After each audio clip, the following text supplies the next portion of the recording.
The frigid winter air swept through the Colorado territory like a vengeful spirit, carrying with it the promise of an early snowfall as the sun began to dip below the jagged peaks of the distant mountains. Kathleen Wilson's fingers had long since gone numb, her lips blue and trembling as she stumbled along the banks of Elkhorn Creek, the hem of her once fine dress sodden and heavy with ice water. The stagecoach accident that had claimed the lives of her traveling companions now seemed like a distant nightmare, though it had happened only hours before.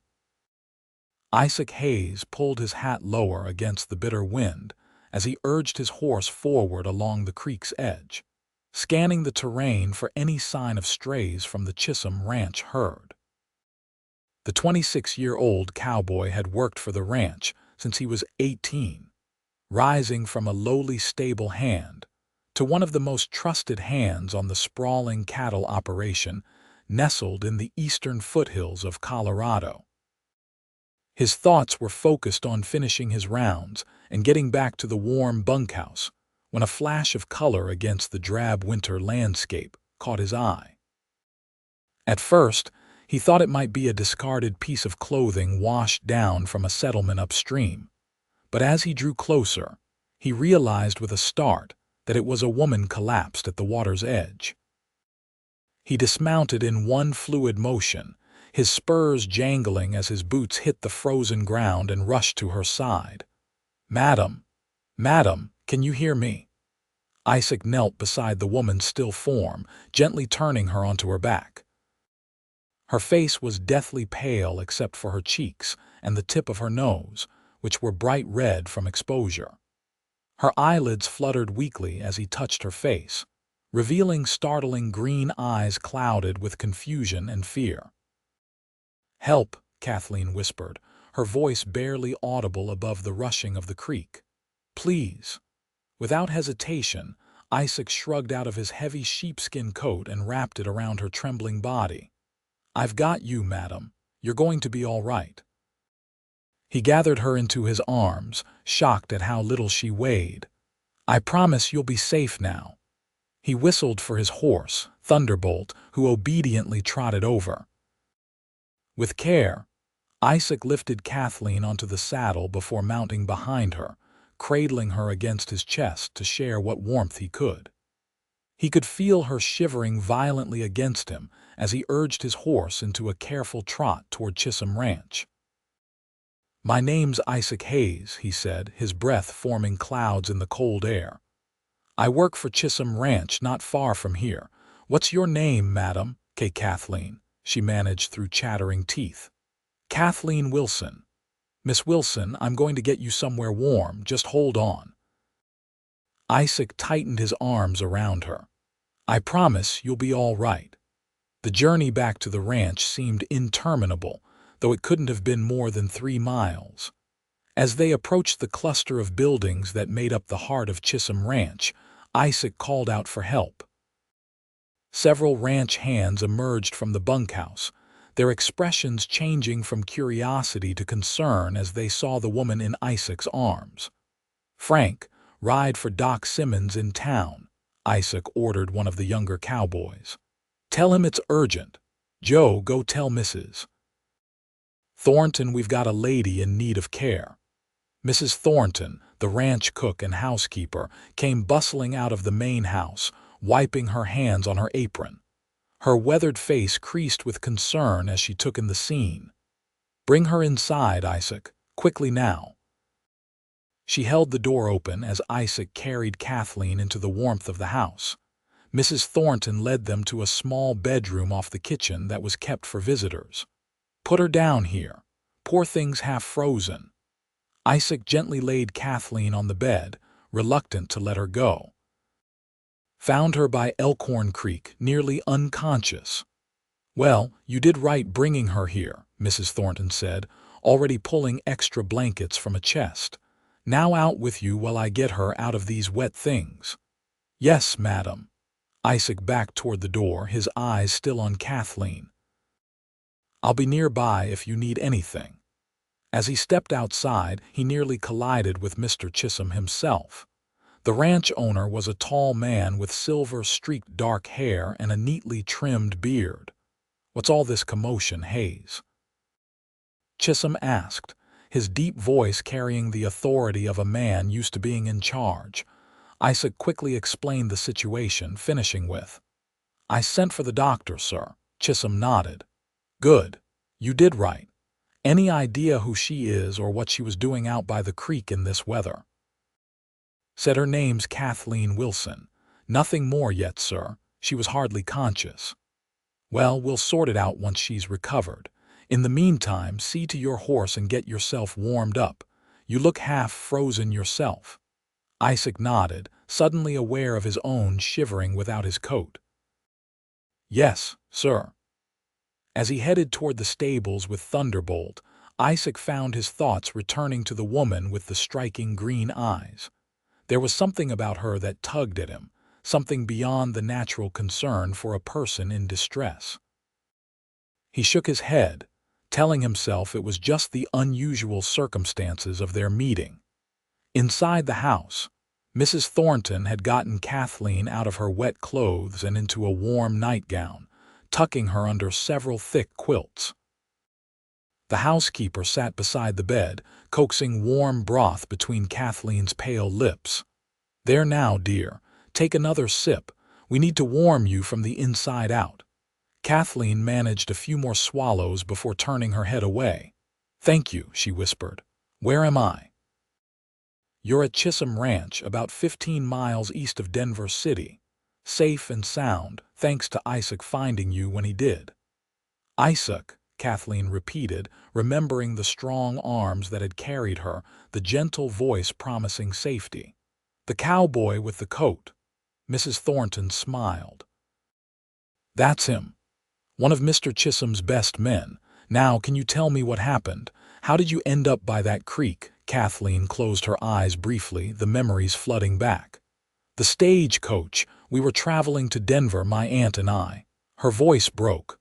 "There was an accident. The horses spooked at something and the coach went over. I was thrown clear, but my aunt—" Tears filled her eyes. "I couldn't find her afterward. I wandered looking for help, but I got lost. The creek. I thought if I followed it I might find a town." Mrs. Thornton patted her hand. "You rest now, dear. The doctor's been sent for and we'll sort everything out once you're stronger." Kathleen nodded, feeling exhaustion overtaking her. As she drifted toward sleep, her last thoughts were of the cowboy whose coat still carried his scent of leather, tobacco, and pine, and whose promise of safety had given her hope when she had none. Dr. Simmons arrived just after sunset, his medical bag in hand and a concerned frown on his face. He examined Kathleen thoroughly, checking her fingers and toes for signs of frostbite. "She's a lucky young woman," he pronounced finally. "No frostbite, though she's suffering from exposure. Keep her warm, plenty of fluids, and bed rest for at least a week. I'll come back to check on her in a few days." After the doctor left, Isaac lingered near the kitchen, hoping for news. Mrs. Thornton spotted him as she emerged from Kathleen's room. "She'll be fine, thanks to you," she said, a knowing look in her eyes. "She asked about you, you know. The cowboy with the coat, she called you." Isaac felt a warmth that had nothing to do with the kitchen fire. "Did she say anything about what happened?" Mrs. Thornton recounted Kathleen's story of the stagecoach accident. "Poor thing. Seems she's lost her aunt, and from what little else she said before falling asleep, they were her only family." Isaac's heart went out to the young woman. He knew something about loss, having been orphaned at 14 when influenza claimed both his parents. "If there's anything I can do—" "Well, she'll need her rest for now," Mrs. Thornton said. "But I'm sure she'd like to thank her rescuer properly once she's feeling better." Over the next few days, Isaac found himself making excuses to pass by the main house more often than his duties required. He brought firewood even when the pile was high, offered to deliver messages that could have waited, and lingered over meals in the kitchen rather than eating in the bunkhouse with the other hands.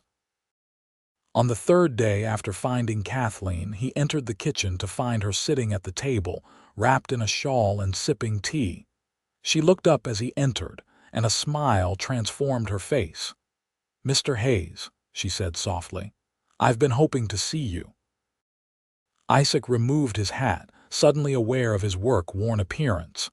"Miss Wilson, it's good to see you up and about. Please call me Kathleen, and I must thank you properly for saving my life." Isaac shifted uncomfortably. "Anyone would have done the same, Miss Kathleen. Perhaps. But it was you who found me, you who gave me your coat and your promise of safety." Her green eyes held his steadily. "A promise you kept." Something in her gaze made his heart beat faster. "I'm just glad I was riding that section that day." Mrs. Thornton bustled in with a plate of biscuits. "Ah, Isaac, good timing. You can keep Miss Wilson company while I check on the bread." She set the plate down and disappeared back into the pantry with a knowing smile. Isaac took a seat across from Kathleen, noting how much better she looked. Color had returned to her cheeks, and her auburn hair, now clean and brushed, fell in waves around her shoulders. "Mrs. Thornton tells me you've worked here since you were 18, Kathleen said. "Yes, madam, going on 8 years now." "And do you enjoy it, being a cowboy?" Isaac considered the question. "I do. It's hard work, but there's freedom in it. Being out on the range under the open sky, there's nothing like it." Kathleen's expression turned wistful. "It sounds wonderful, so different from Philadelphia." "Is that where you're from?" She nodded. "My aunt and I were coming west because she inherited a house in Denver from a distant cousin. We were going to start a new life there." Her voice faltered. "Now I don't know what I'll do." Isaac wished he could reach across the table and take her hand, but propriety held him back. "Mr. Chisholm sent some men to look for the stagecoach and your aunt. They found the wreck yesterday." Kathleen's face paled. "And my aunt." Isaac shook his head gently. "I'm sorry. They found 2 bodies, the driver and a woman they believe was your aunt. They brought her back to town for a proper burial." Tears filled Kathleen's eyes, though she had known in her heart that her aunt hadn't survived. "Thank you for telling me. I'd like to visit her grave when I'm able." "Of course. I'll take you myself if you'd like." She wiped away a tear. "You're very kind, Mr. Hayes." "Isaac," he corrected gently, "if I'm to call you Kathleen." A small smile returned to her lips. "Isaac, then." Their conversation was interrupted by Mr. Chisholm entering the kitchen. "Ah, Miss Wilson, good to see you recovering. I hope you don't mind, but I took the liberty of sending a telegram to the address in Denver that was found among your belongings. The house does indeed belong to you now as your aunt's heir." Kathleen looked stunned. Thank you, Mr. Chisholm. That was very thoughtful." "Not at all. Now, you're welcome to stay here until you're fully recovered. After that, if you need assistance getting to Denver, I can arrange it." "That's very generous of you." After Chisholm left, Kathleen turned back to Isaac, her expression troubled. "A house in Denver. It should be a comfort, but the thought of living there alone—" "You don't have to decide anything right away," Isaac reassured her. "For now, just focus on getting your strength back." The days that followed established a routine. Kathleen grew stronger, gradually spending more time out of bed. She helped Mrs. Thornton in the kitchen, her Philadelphia upbringing having included enough domestic training to make her useful rather than underfoot. And each day, Isaac found reasons to visit the main house, their conversations growing longer and more personal with each meeting. 1 week after her rescue, Kathleen ventured outside for the first time, bundled in borrowed clothes against the cold. Isaac walked beside her, ready to offer support if needed. "It's beautiful," she said, gazing at the snow-covered landscape. The ranch buildings were nestled in a valley, with rolling hills rising to meet the distant mountains. I never imagined the West would be so magnificent. It has its moments, Isaac agreed, watching her face rather than the view. The winter sunlight caught the auburn highlights in her hair, making it glow like copper. Will you show me around? I've been cooped up indoors so long I'm craving open spaces. Are you sure you're strong enough? Kathleen gave him a determined look. I'm not made of glass, Isaac. A short walk won't break me, he grinned. Yes, madam. They walked slowly around the ranch yard, Isaac pointing out the various buildings, the stables, the bunkhouse, the smithy, the barn. Kathleen asked questions about everything, genuinely interested in the workings of the ranch. And what exactly do you do here? She asked as they paused to rest on a bench outside the stables. Bit of everything. Riding fence, moving cattle, breaking horses, whatever needs doing. He glanced at her. Would you like to see my horse? Thunderbolt carried us both back that day. Kathleen's eyes lit up. I'd like that very much. Inside the stables, Thunderbolt whickered a greeting at Isaac's approach.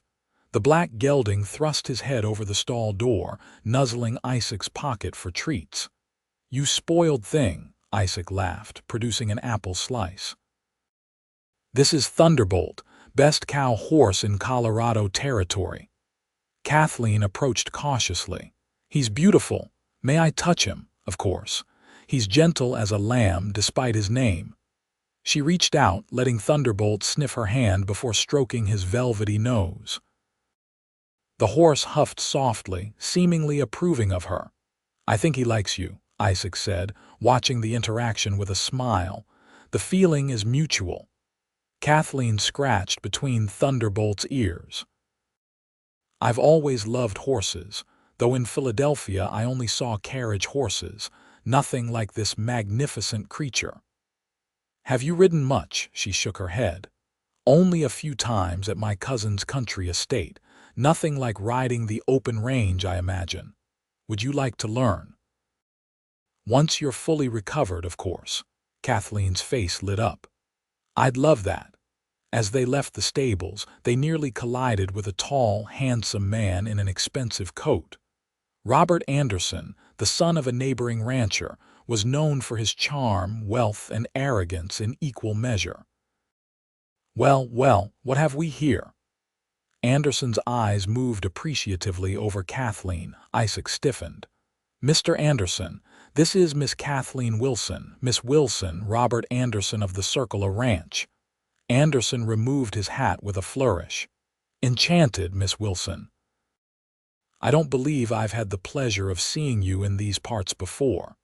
Kathleen nodded politely. I'm a guest of Mr. Chisholm's, recovering from an accident. An accident? How dreadful. You must allow me to call on you properly once you're feeling better. Perhaps take you for a drive in my new carriage. Before Kathleen could respond, Isaac stepped slightly forward. Miss Wilson needs her rest. We should be getting back to the house. Anderson's smile didn't reach his eyes. Of course. Another time, perhaps. He tipped his hat and continued on his way, but not before giving Isaac a look that clearly said he considered the cowboy no competition for a lady's attentions. As they walked back toward the main house, Kathleen glanced at Isaac. You don't seem to like Mr. Anderson.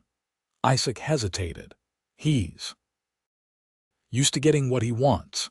His father owns the largest ranch in the area, and Robert expects everyone to bow and scrape accordingly. I see. Kathleen's tone was thoughtful.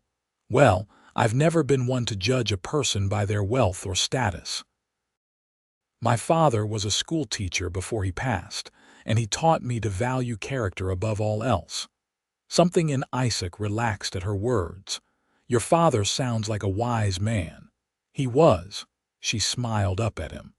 As is the man who teaches his horse to come to the name Thunderbolt. Isaac laughed, the tension broken. Fair point. That evening, as Kathleen sat with Mrs. Thornton by the fire, the older woman brought up the subject of Denver. Have you given any thought to what you'll do, dear, about the house in Denver? Kathleen sighed.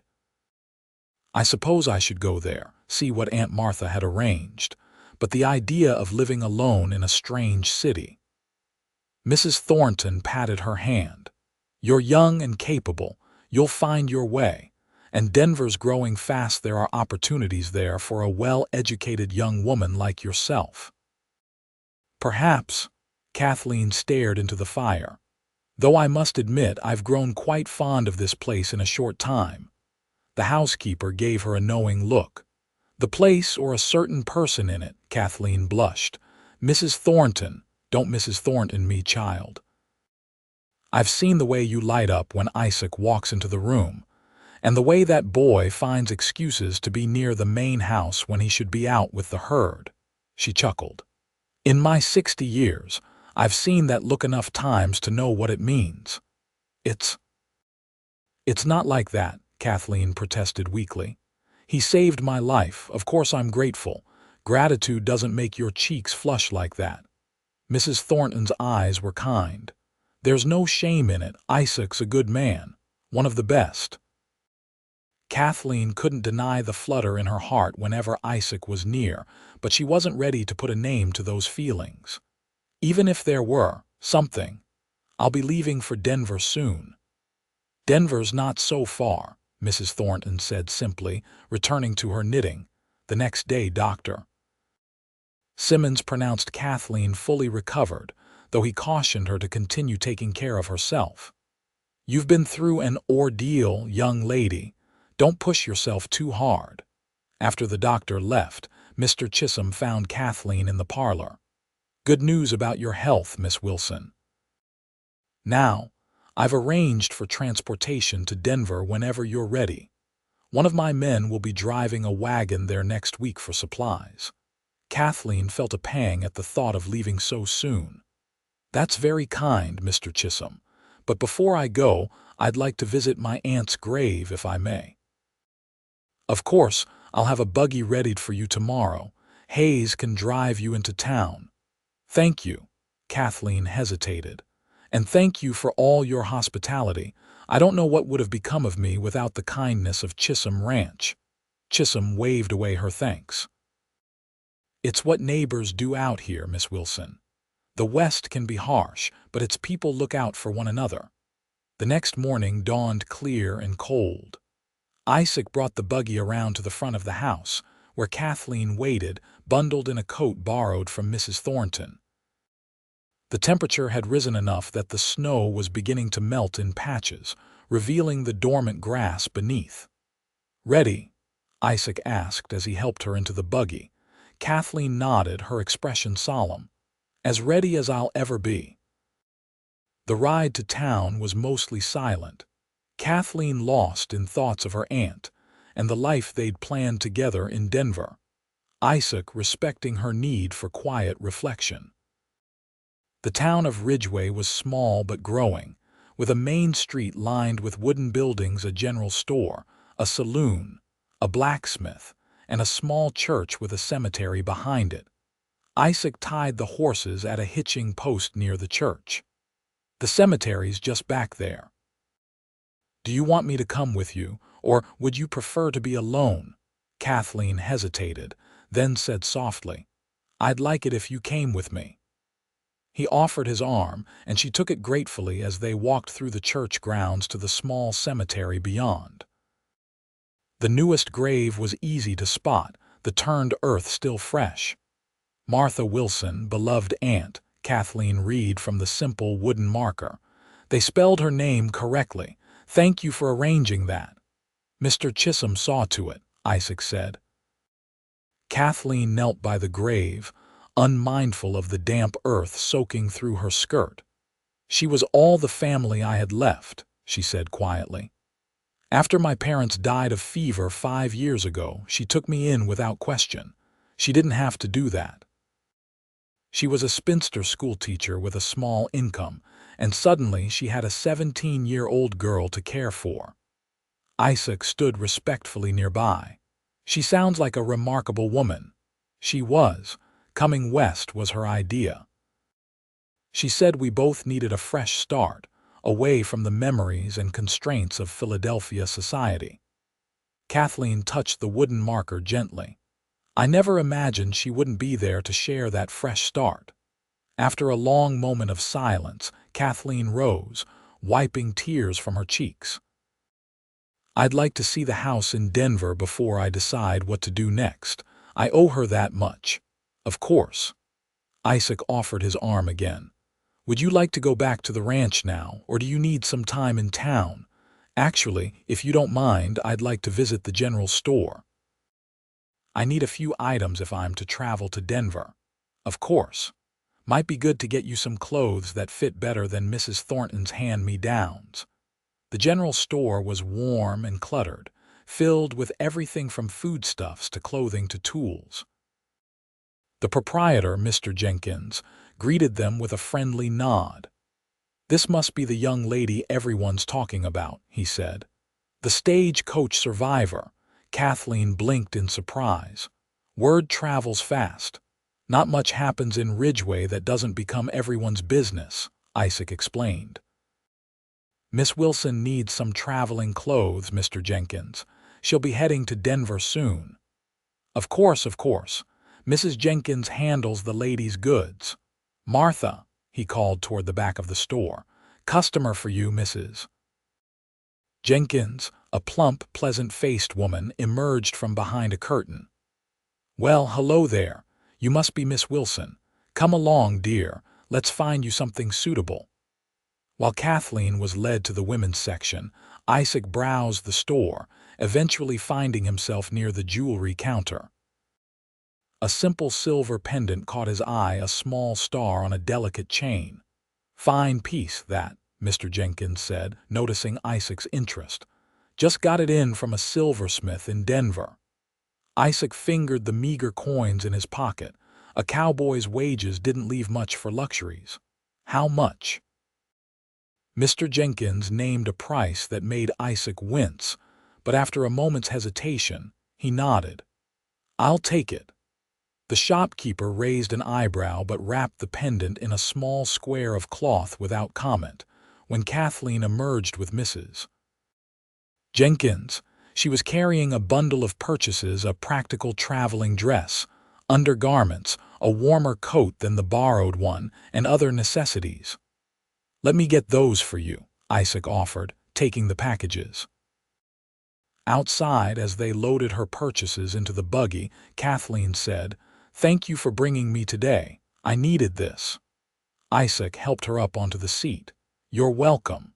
I'm just glad you're feeling well enough to make the trip. On the ride back to the ranch, Kathleen seemed lost in thought again, but it was a different quality of silence than before, less sorrowful, more contemplative. Penny for your thoughts, Isaac said finally. She turned to him with a small smile. I was just thinking about Denver, trying to imagine what my life might be like there. And I realized I don't have the faintest idea. I don't know anyone there. I don't know what I'll do for income once my aunt's savings run out. She sighed. In Philadelphia, I taught piano to children from good families. I doubt there's much call for that in a frontier city. You'd be surprised. Denver's growing fast. Lots of folks moving there with money to spend, wanting their children to have the advantages of culture and education. Isaac glanced at her. You play the piano. Since I was 6. My father insisted on it. He believed in a well-rounded education. I've never heard a piano played properly, Isaac admitted. There's an old upright in the saloon in town, but the fellow who plays it just bangs out drinking songs. Kathleen laughed. Perhaps before I leave I can find a piano and play for you. I'd like that. The sun was setting as they returned to the ranch, painting the snow-covered landscape in shades of gold and rose. Kathleen gazed at the scene, her expression wistful. It's so beautiful here. It is, Isaac agreed, though his eyes were on her profile rather than the sunset. As they reached the ranch yard, Isaac helped Kathleen down from the buggy. Their hands lingered together a moment longer than necessary, and something passed between them, an acknowledgement of feelings neither had voiced. Kathleen, Isaac began, his voice low. There you are. Mrs. Thornton's voice interrupted whatever he had been about to say. The housekeeper bustled toward them. Supper's nearly ready and you both look half frozen. Come inside before you catch your deaths. The moment broken, Kathleen squeezed Isaac's hand once before letting go. We should go in. Isaac nodded, swallowing what he'd been about to say. There would be time, he told himself. But even as the thought formed, he remembered that she would be leaving for Denver in less than a week. That evening, after supper, Isaac found Kathleen alone on the porch, wrapped in a shawl against the night chill. Shouldn't you be inside where it's warm? He asked, joining her, probably, but I wanted to see the stars. She gestured upward, where the night sky blazed with more stars than seemed possible. We never saw stars like this in Philadelphia. Too much smoke, too many buildings. Isaac leaned against the porch rail, looking up.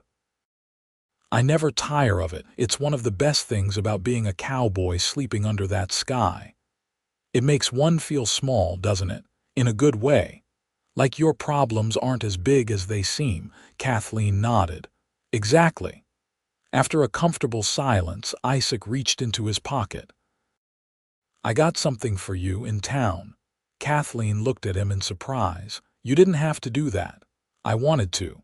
He held out the small cloth-wrapped package. It's not much. She unwrapped it carefully, gasping softly when the silver star pendant was revealed. Isaac, it's beautiful. I thought, well, when you're in Denver, it might remind you of the stars here, and the people you met here. Kathleen looked up at him, her eyes shining. Will you help me put it on? She turned, lifting her hair away from her neck.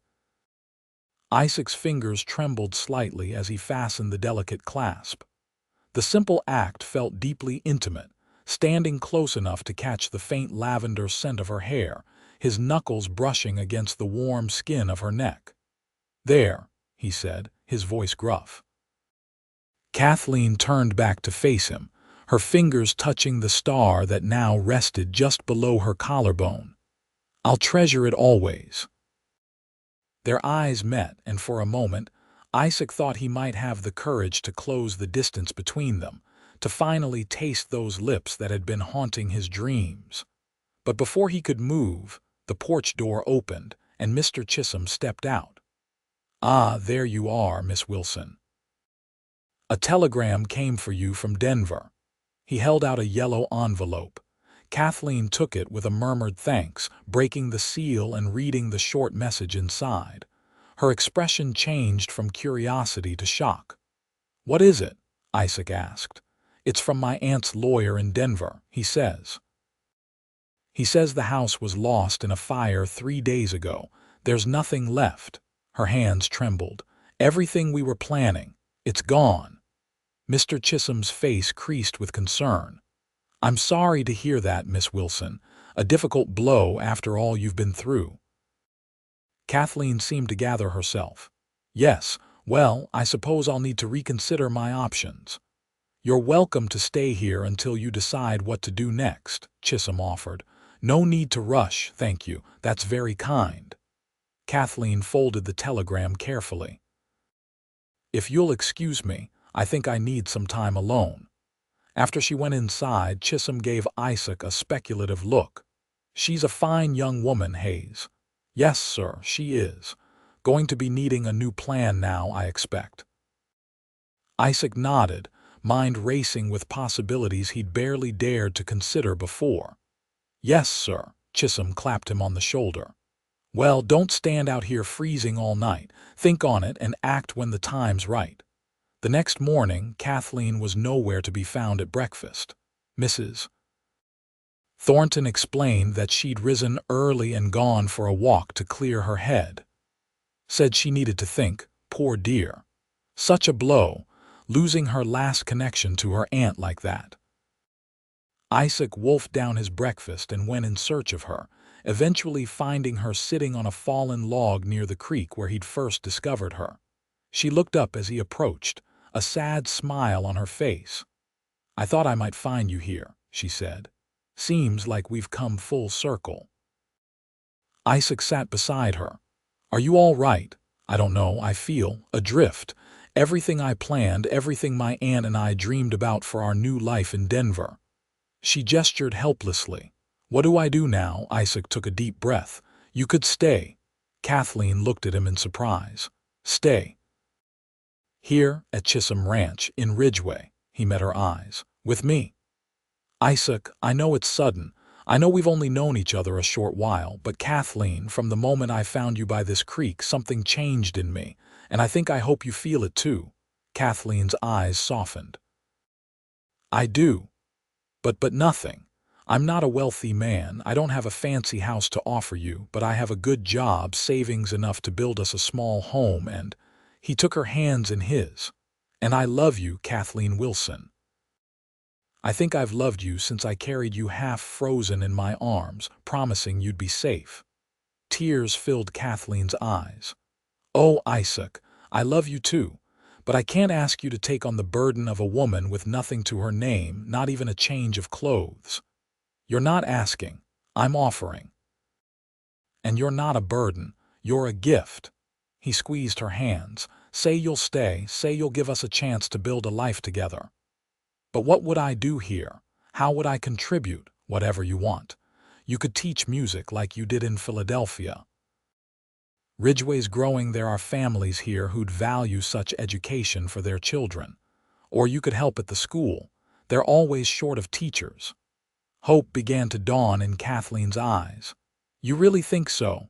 I know so. This is a place where people can make fresh starts. Isn't that what you and your aunt were looking for? She nodded slowly. It was. Her fingers touched the star pendant at her throat. A fresh start under new stars. So, what do you say, Kathleen Wilson? Will you stay and make a life with me? In answer, Kathleen leaned forward and pressed her lips to his in a sweet, tentative kiss. When they parted, she whispered, Yes. Isaac's heart soared. He pulled her into his arms, kissing her more deeply this time, pouring all his love and promises into the embrace. When they finally broke apart, both were breathless and smiling. I should do things properly, Isaac said. Ask Mr. Chisholm for permission to court you, since you're under his protection now. Kathleen laughed. I'm 22 years old, Isaac. I think I can make my own decisions about who courts me, still. It's the respectful thing to do. Then, by all means, be respectful. She stood, pulling him up with her. But know that my answer is already yes, no matter what anyone else says. Hand in hand, they walked back toward the ranch, the future stretching before them like an open trail. Mr. Chisholm received Isaac's formal request to court Kathleen with barely concealed amusement. About time you spoke up, Hayes. I was beginning to think I'd have to lock you two in the root cellar to get you to admit what everyone else could see plain as day. Then you approve, sir. It's not my approval that matters, but since you're asking, yes. You're a good man, and Miss Wilson's a fine woman. You'll suit each other well. Chisholm's expression turned serious. But I expect you to do right by her, Hayes. Court her properly before making her your wife. Of course, sir. I wouldn't have it any other way. News of their courtship spread quickly through the ranch and into town. Most reactions were positive. The romantic tale of the cowboy, who'd rescued a half-frozen woman from certain death by the creek, had already become something of a local legend. Mrs. Thornton was particularly pleased, having predicted the match from the beginning. Not everyone was as supportive, however. Robert Anderson made a point of visiting the ranch shortly after the news broke, ostensibly to discuss business with Mr. Chisholm, but clearly with the intention of seeing Kathleen. Isaac was in the stables when Anderson found Kathleen helping Mrs. Thornton hang laundry in the yard. Miss Wilson, Anderson said, approaching with his most charming smile, you're looking well. Recovery clearly agrees with you. Kathleen nodded politely. Mr. Anderson, thank you. I understand you've had some unfortunate news about your property in Denver. Word does travel fast. Indeed, I also hear that you and Hayes have become close. Kathleen's chin lifted slightly. We have. Anderson's smile didn't waver, but something cold entered his eyes. A cowboy's life is a hard one, Miss Wilson, especially for his wife. Long hours, little comfort, constant worry about whether he'll come home injured or at all. I'm well aware of the challenges, Mr. Anderson. Are you, I wonder? He stepped closer. You strike me as a woman of refinement and education. A woman who deserves better than a dirt floor cabin and a husband who smells of cattle. Kathleen's eyes flashed. What I deserve, Mr. Anderson, is a man who values me for who I am, not what he thinks I should be. Isaac Hayes is that man. Is he? Or is he simply the first man who showed you kindness after a tragedy? Gratitude can be mistaken for deeper feelings, Miss Wilson. My feelings are not mistaken, nor are they any of your concern. Anderson inclined his head, acknowledging the rebuff. Of course. Forgive my presumption. I only meant to offer you options. My family's home has every modern convenience. As my wife, you would want for nothing. Kathleen stared at him in disbelief. Are you proposing to me, Mr. Anderson, a woman you barely know who is openly courting another man? I'm offering you a better life than Hayes ever could. Then you understand nothing about what makes a good life. Kathleen turned away, gathering the empty laundry basket. Good day, Mr. Anderson. As she walked toward the house, Anderson called after her. He'll never be able to give you what you truly deserve, Miss Wilson. Remember that when you're choking on trail dust and wondering what might have been. Kathleen didn't look back, but her shoulders stiffened at his words. Later that evening, when Isaac and Kathleen walked together under the stars, she told him about Anderson's visit. He actually proposed to you. Isaac's jaw tightened. The nerve of that man. It wasn't a proposal so much as a business proposition, Kathleen said. As if I were a prize horse he could outbid you for. Isaac's expression darkened. I should have a word with him. No, Kathleen placed a hand on his arm. He's not worth it. Besides, I made my feelings quite clear. Isaac covered her hand with his. Did you now? I did. I told him I'd already found what makes a good life. She smiled up at him. Though his words did make me think. About what our life might look like, where we would live, what I would do while you're out with the herd. Isaac relaxed. I've been thinking about that too. I have some savings, not much, but enough to make a start. There's a small parcel of land for sale about 2 miles from here with a creek running through it. Not much, but good water and decent grazing, enough for a few cattle of my own to start with. Your own ranch, Kathleen's eyes widened. Eventually, we'd start small, a cabin first, then build from there. He looked at her intently. It wouldn't be easy, Kathleen. Anderson wasn't wrong about that. A rancher's wife works as hard as her husband. I'm not afraid of hard work, Isaac. I just want to be useful to contribute. You already are. Mrs. Thornton tells me you've been helping at the schoolhouse this week. Kathleen nodded. The teacher, Miss Barnes, was kind enough to let me assist with the younger children's reading lessons. And 3 families have already asked if I would give piano lessons on the church's piano. Isaac grinned. See, you're already making your place here. It feels right, Kathleen admitted. As if this is where I was meant to be all along. The weeks passed, winter giving way to the first tentative signs of spring. Isaac and Kathleen's courtship flourished, their love deepening with each day. Kathleen became a fixture at the small schoolhouse, eventually taking over teaching duties when Miss Barnes left to care for her ailing mother. In the evenings and on Sundays, she gave piano lessons at the church, her students ranging from young children to adults who had always wanted to learn. Isaac continued his duties at the ranch, but in his spare time, he worked on the small parcel of land he'd purchased, clearing space for a cabin, fencing a corral. Several of the other ranch hands helped when they could, raising the cabin's walls in a day-long barn raising that ended with a feast and dancing in the newly constructed main room. Through it all, Robert Anderson continued to make his interest in Kathleen known, appearing at church services she attended, coincidentally visiting the general store when she was shopping, making sure she knew his offer still stood. Each time, Kathleen politely but firmly rebuffed him, but his persistence was becoming troubling. "He's becoming a nuisance," Kathleen confided to Mrs. Thornton one afternoon as they prepared supper. "Yesterday he waited outside the schoolhouse until the children left, then tried to convince me to go for a ride in his carriage." Mrs. Thornton frowned. "That man never did learn to take no for an answer.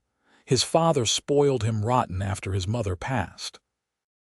I worry about how Isaac will react if Anderson continues. Isaac has such a steady temperament, but when it comes to protecting those he cares about, he'd fight the devil himself," Mrs. Thornton agreed. "But don't you fret. Once you and Isaac are properly married, even Robert Anderson will have to accept it's a lost cause." Kathleen blushed. "We haven't set a date yet." "Well, what's he waiting for? That cabin of yours is nearly ready, isn't it?" "Yes, but Isaac says he wants everything to be perfect before he asks me.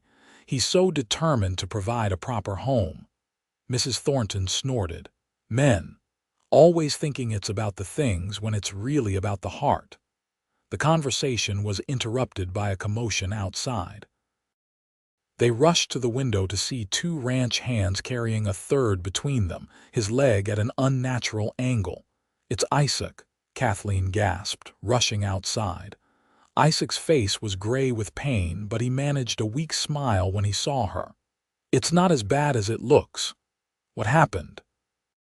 she demanded, following as the men carried him into the house. "Horse spooked and rolled on him," one of the hands explained. "Broke his leg for sure, maybe some ribs too." "I'll ride for the doctor," the other hand offered, already heading for the door. Kathleen helped direct them to lay Isaac on a bed in one of the spare rooms. "Let me see," she said, gently examining his leg. The bone hadn't broken the skin, but the leg was clearly fractured. "We need to immobilize it until the doctor comes." With Mrs. Thornton's help, she splinted the leg using pieces of kindling and strips torn from an old sheet. Isaac gritted his teeth against the pain but didn't cry out. "You're good at this," he managed when they'd finished. "My father believed in practical education. Basic medical care was part of it." Kathleen smoothed his hair back from his forehead. "Now lie still and try not to move." Dr. Simmons confirmed the leg was broken but set cleanly. "You'll need to stay off it for at least 6 weeks," he told Isaac. "And those ribs will take a few weeks to heal as well. No riding, no heavy lifting." After the doctor left, Kathleen sat beside Isaac's bed. "I'll stay with you tonight." "You don't need to do that. Mrs. Thornton has enough to do without nursing you too. Besides, I want to." She took his hand. "You took care of me when I needed it most. Now it's my turn." Over the next few days, it became clear that Isaac couldn't return to the bunkhouse or his half-finished cabin in his condition. Mr. Chisholm offered the use of the spare room in the main house for as long as needed. "Can't have one of my best men sleeping in a barn when he can't even stand," he said gruffly. Kathleen divided her time between teaching at the schoolhouse and caring for Isaac, reading to him in the evenings, helping him move from bed to chair and back again, as he began to regain his strength. Their forced proximity, chaperoned though it was by Mrs. Thornton's watchful eye, only deepened their bond. One evening, as Kathleen changed the bandage on Isaac's leg, he caught her hand. "Marry me, Kathleen." She blinked in surprise. "What now?" "Yes, now. As soon as I can stand without these cursed crutches." His eyes held hers intently. "I've been waiting to ask until the cabin was finished, until I had everything ready to give you the life you deserve. But these past weeks have shown me that what matters isn't the house or the land. It's you and me together." Tears filled Kathleen's eyes. "Yes. Oh, Isaac, yes." He pulled her down for a kiss, mindful of his healing ribs but pouring all his love into the embrace. When they parted, Kathleen said, "But what about the cabin? Your recovery?" "The cabin's nearly done. The roof's on, the walls are up. The inside can wait. As for my recovery," he grinned, "I'll have the best nurse in Colorado territory to help me, won't I?" News of their engagement spread quickly, met with general approval and congratulations. Even Mr. Chisholm unbent enough to offer them a small herd of cattle as a wedding gift. "To get your own ranch started proper," he said. The only person who didn't congratulate them was Robert Anderson.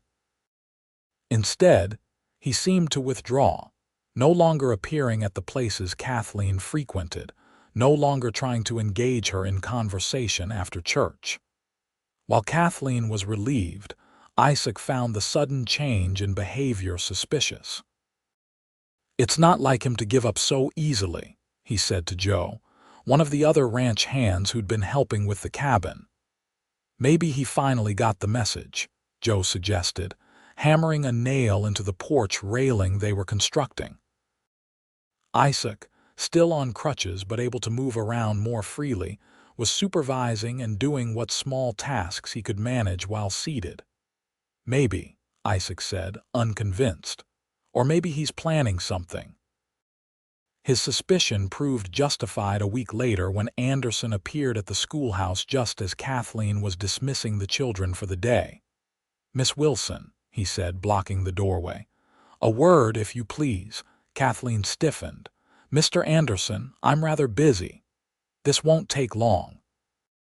His tone was polite, but there was an edge to it that made her uneasy. "I understand congratulations are in order. You and Hayes have set a date." "We have. June 15th. She began gathering her teaching materials, hoping he would take the hint and leave. "A summer wedding, how traditional." Anderson stepped further into the room. "I wonder, though, if you're making a terrible mistake," Kathleen sighed. "Mr. Anderson, we've been through this. My decision is made." "Is it? Even knowing what Hayes was before he came to Chisholm Ranch?" Something in his tone made Kathleen look up sharply. "What are you talking about?" Anderson smiled, but it didn't reach his eyes. "He never told you about his time in Kansas, about why he had to leave so suddenly." "Whatever you're implying, I'm not implying anything. I'm stating facts. Facts that Hayes has apparently chosen to keep from his bride-to-be." Anderson pulled a folded newspaper clipping from his pocket. "This arrived from my cousin in Dodge City last week. Interesting reading." Despite herself, Kathleen took the clipping. It was from a newspaper dated 5 years earlier, detailing a shooting at a saloon in Dodge City. According to the article, a cowboy named Isaac Hayes had shot and killed a man in a dispute over cards. He had claimed self-defense, but fled town before a full investigation could occur. This can't be true," Kathleen whispered. "Why not?" "Because your beloved cowboy wouldn't lie to you." Anderson's voice was silky. "Men have secrets, Miss Wilson, especially men running from their past." Kathleen handed the clipping back, her hand steady despite the turmoil inside. "Thank you for bringing this to my attention, Mr. Anderson. Now, if you'll excuse me." Anderson looked disappointed at her calm reaction. "That's all. No tears. No declarations of betrayal. I prefer to hear Isaac's side of the story before jumping to conclusions. Unlike some people." His face hardened. "You're making a mistake, Kathleen. A man who kills once can kill again." "Good day, Mr. Anderson." Kathleen gathered her things and walked past him, head high. Once outside, however, her composure faltered. Could it be true? Had Isaac really killed a man and fled from justice? It seemed impossible to reconcile with the kind, honorable man she knew and loved. But why would Anderson go to such lengths to fabricate such a specific story?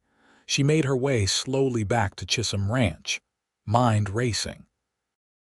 Isaac was still staying in the main house, though he spent most days at their cabin, supervising the final work.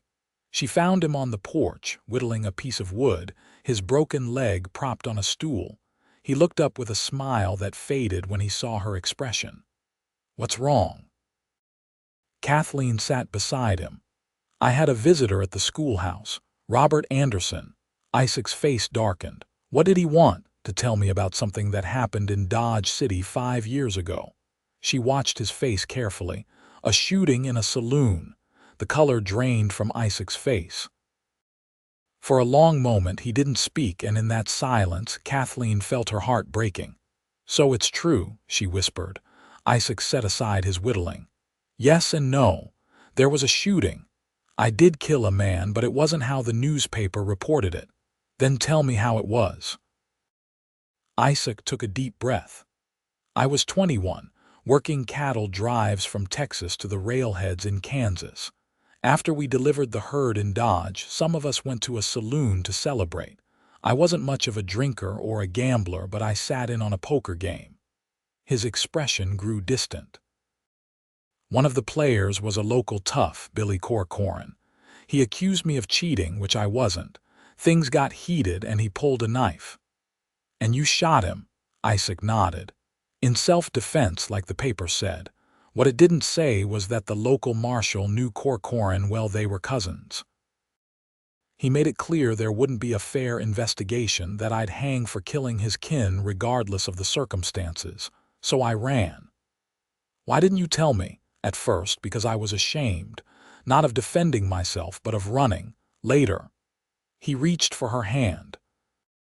"Later, because I was afraid of losing you. Afraid you'd look at me differently if you knew I'd taken a man's life." Kathleen was quiet for a long moment. "I wish you had trusted me with the truth." "I know, I'm sorry." His eyes searched hers. "Does this change things between us?"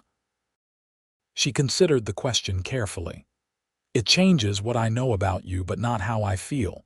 You're still the man who found me freezing by the creek, who wrapped me in his coat and his promise. The man I fell in love with."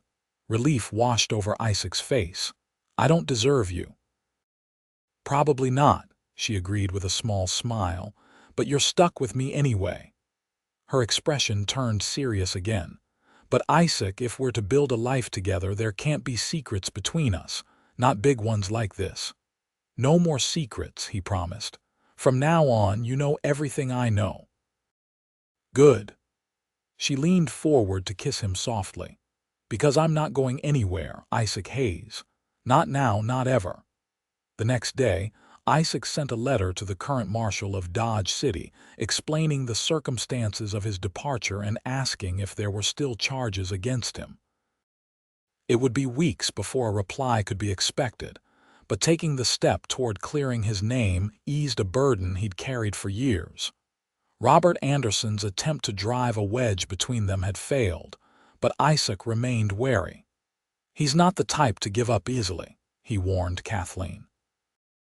"Be careful when you're alone." His concern proved justified when, a week before their wedding, Kathleen was returning to the ranch after her piano lessons. The sun was setting, casting long shadows across the road, when she noticed a rider following at a distance. As the road curved around a stand of trees, the rider spurred his horse forward, cutting in front of her buggy. Kathleen pulled hard on the reins, bringing the horse to a sudden stop.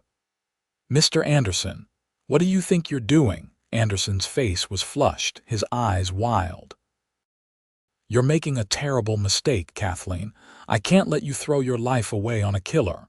Get out of my way." Kathleen kept her voice steady, though her heart raced. "Not until you listen to reason. Hayes isn't worthy of you. He'll drag you down to his level, make you live like a savage in that crude cabin of his. That crude cabin is going to be my home, and I'll thank you to speak of it with respect." Kathleen gathered the reins. Now move aside." Anderson reached out suddenly, grabbing the horse's bridle. "I can't let you go, not until you understand what you're giving up. Let go of my horse, Mr. Anderson. Come away with me, tonight. I can take you to Denver, San Francisco, even back east if you prefer. Anywhere but here, anywhere but with him." Kathleen's fear was giving way to anger. "I said let go. You'll thank me later when you see what life can really offer a woman of your quality." The sound of approaching hoofbeats made Anderson turn. Isaac, still on crutches but able to ride with his splinted leg, was galloping toward them, his face set in grim lines. "Step away from her, Anderson," he called as he drew near. "Hayes." Anderson's lip curled. "Come to defend your woman's honor or to add another notch to your gun." Isaac reined in his horse, his expression dangerous. "I said step away." Anderson laughed. "Or what? You'll shoot me like you shot Billy Corcoran, in self-defense, if necessary." Isaac's hand moved toward the pistol at his hip. "Isaac, no," Kathleen cried. "He's not worth it." Anderson's eyes glinted with malice. "Listen to her, Hayes. You don't want another killing on your conscience. Especially not the son of the most powerful rancher in the territory." For a tense moment, no one moved. Then Isaac slowly lowered his hand from his gun. "You're right about one thing, Anderson. You're not worth it. Not worth the bullet, not worth the trouble, and certainly not worth the grief it would cause Kathleen." Anderson's face flushed with anger. "You think you've won. This isn't over, Hayes." "Yes, it is." Isaac's voice was cold. "If you come near Kathleen again, if you speak to her, if you so much as look in her direction, I'll go to the sheriff with what just happened here. Threatening a woman on a public road, attempting to abduct her, that's enough to get even a rich man's son locked up." Fury and calculation warred on Anderson's face. Finally, he released the bridle and stepped back. "Fine. Have your half-breed life together, but don't come crying when you realize what a mistake you've made." "The only mistake would have been listening to you," Kathleen said. "Goodbye, Mr. Anderson." She drove past him, Isaac riding alongside, neither looking back as Anderson shouted obscenities after them. When they reached a safe distance, Isaac pulled up beside the buggy. "Are you all right?" Kathleen nodded, though her hands trembled on the reins. "I am now. Thank you for coming when you did. Joe saw Anderson riding after you and came to warn me." Isaac's face was grim. "I knew he was obsessed, but I never thought he'd go this far." "Do you think he'll really stay away now?" "I hope so. His father won't be pleased if the sheriff gets involved." Isaac reached across to touch her arm. "I'm sorry you had to go through that. It's not your fault." Kathleen gave him a shaky smile. "Besides, in a way, I should thank him. His interference has only made me more certain that I'm making the right choice in marrying you." Isaac's eyes softened. "1 week and you'll be Mrs. Hayes. I can hardly believe it. Believe it." Kathleen's smile steadied. "Nothing and no one will stop me from becoming your wife, Isaac Hayes." True to her word, on June 15, 1873, Kathleen Wilson became Kathleen Hayes in a simple ceremony at the small church in Ridgeway. She wore a gown of cream-colored silk that Mrs. Thornton had helped her make, with lace borrowed from the storekeeper's wife. Isaac, his leg healing but still requiring a cane, stood tall and proud in a new suit, his eyes never leaving Kathleen's face as they spoke their vows. The entire community turned out for the celebration afterward, held in the yard of their newly completed cabin. Tables groaned with food contributed by neighbors. A fiddler played dancing tunes, and lanterns hung from tree branches, casting a golden glow over the festivities as night fell. "Mrs. Hayes," Isaac murmured as they shared their first dance, moving slowly due to his healing leg. "How does it feel?" "Perfect," Kathleen replied, the star pendant gleaming at her throat. "Absolutely perfect." As promised, Robert Anderson stayed away from the wedding and from the newlyweds in the months that followed. His father, perhaps sensing the growing tension, sent him to oversee business interests in Denver, removing the immediate threat to Isaac and Kathleen's happiness. Summer faded into fall, and fall gave way to winter. The letter Isaac had been waiting for finally arrived from Dodge City. The marshal, a new man with no relation to the Corcoran family, had reviewed the case and confirmed that witnesses had corroborated Isaac's account of self-defense. There were no charges pending against him, and he was free to return to Dodge City if he wished. "Not that I ever want to go back there," Isaac told Kathleen as they sat by the fire in their cabin, "but it's good to know I can travel freely without looking over my shoulder." "It's a weight lifted," Kathleen agreed. She hesitated, then added, "and good timing considering the news I have." Isaac looked up from the letter. "News?" Kathleen took his hand and placed it on her stomach, a smile blooming on her face. "We're going to have a baby, Isaac, in early summer." Joy flooded Isaac's face. He pulled Kathleen into his arms, holding her as if she were the most precious thing in the world. "A baby," he whispered against her hair. "Our baby. Our baby," she echoed, tears of happiness in her eyes. "The start of our family." By the time their son, James Chisholm Hayes, was born in June 1874, Isaac and Kathleen's small homestead was flourishing. The herd of cattle Mr. Chisholm had gifted them had grown, and Isaac had built a reputation for breeding strong, healthy stock. Kathleen continued teaching at the schoolhouse 3 days a week, bringing little James with her. Her piano students now numbered 15, and she had become an integral part of the community.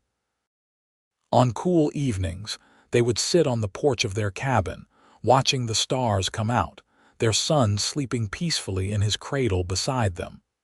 "You ever think about how different things might have been?" Kathleen asked one such evening, 2 years into their marriage. "If you hadn't found me by the creek that day," Isaac's arm tightened around her shoulders. "I try not to. The thought of you out there, alone in the cold." He shook his head. "I believe we were meant to find each other. That creek, that day, it was where our lives were supposed to intersect." Kathleen leaned into him, fingers touching the silver star she still wore every day. "I think you're right. Everything that led us to that moment, even the painful parts, brought us here, together. And I wouldn't change a thing," Isaac said, kissing her temple. "Not one single thing." As if in agreement, James stirred in his cradle, making the small gurgling sounds that always preceded his waking. Kathleen rose to lift him, cradling him against her shoulder as she returned to Isaac's side. "Nor would I," she said softly. "From the moment you wrapped me in your coat and your promise, I was already home. I just didn't know it yet." Isaac's eyes shone with love as he gazed at his wife and son, silhouetted against the backdrop of stars. "Welcome home, my love," he whispered. "Welcome home." In the years that followed, the Hayes family grew and prospered. Their second child, a daughter named Martha after Kathleen's aunt, was born 2 years after James. A second son, Thomas, followed 3 years later. By then, their small homestead had expanded into a proper ranch, with a larger house, several outbuildings, and a growing herd of cattle. Isaac hired hands to help with the ranch work, allowing him to spend more time with his family. Kathleen continued teaching and giving piano lessons, becoming known throughout the area for her dedication to education. Together, they built a life filled with love, hard work, and the deep contentment that comes from knowing you're exactly where you're meant to be. Robert Anderson eventually married a banker's daughter from Denver and took over his father's business interests there, rarely returning to Ridgeway. When their paths occasionally crossed at cattle auctions or business dealings, he and Isaac maintained a cold but civil relationship. The past not forgotten, but no longer controlling their present. Every year, on the anniversary of the day Isaac found Kathleen by the creek, they would return to that spot, sometimes with their children, sometimes just the two of them. They would stand together, remembering the desperate circumstances that brought them together and the love that had grown from that chance encounter. She was found freezing by the creek, Isaac would tell their children as they grew old enough to understand. And I wrapped her in my coat and my promise. And I've been warm ever since, Kathleen would add, her eyes meeting Isaac's with the same love that had sustained them through all the years, all the challenges, all the joys of their life together.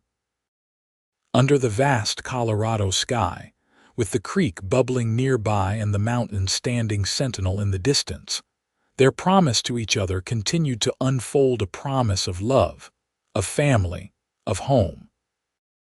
A promise that, like the silver star Kathleen still wore, would continue to shine brightly through all the days and nights of their lives together.